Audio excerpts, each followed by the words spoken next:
전세 사기 피해가 큽니다. 인천 한 곳에서만 3명이 전세 사기 피해로 극단적인 선택을 했습니다. 오늘 피해자들은 거리로 나왔습니다. 정부에 제대로 된 대책을 요구했습니다. 오늘 피해와 대책 하나하나 따져보겠습니다. 먼저 전세 사기 피해자들이 추모제를 열고 있는 인천 주안역으로 가보겠습니다.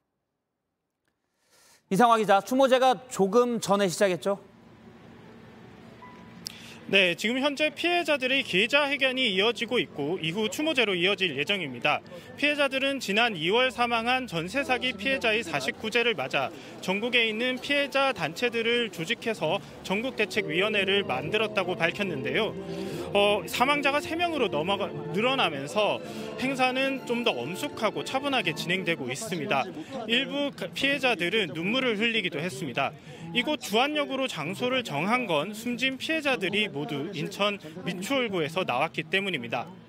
예, 정부가 여태 몇 번 대책을 내놨지만 피해자들은 정부가 제대로 된 대책을 내놓아야 한다, 이런 입장이던데요. 네, 위원회는 전세 사기가 개인적 잘못이 아니라 사회적 재난이라고 말했습니다. 허술한 제도로 인한 문제이고 개인적 잘못이 아니라 공공이 해결해야 될 문제라는 겁니다.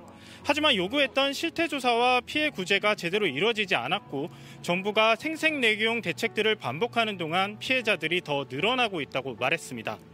흩어져 있는 전세 사기 피해자들에겐 더 이상 혼자서 애쓰지 말고 서로 의지하고 힘을 모아보자고 말했습니다. 예, 피해자들이 구체적인 대책을 요구하기도 했는데 어떤 건가요? 네, 우선 지금이라도 전면적인 피해 조사를 실시해야 된다고 말했습니다. 그리고 피해자들에 대한 지원과 상담을 늘려달라고 강조했습니다. 전세 사기로 살 곳을 잃게 된 피해자들에 대한 실질적인 대책이 필요하다는 겁니다. 이를 위해 특별법과 대통령 면담도 요구했습니다.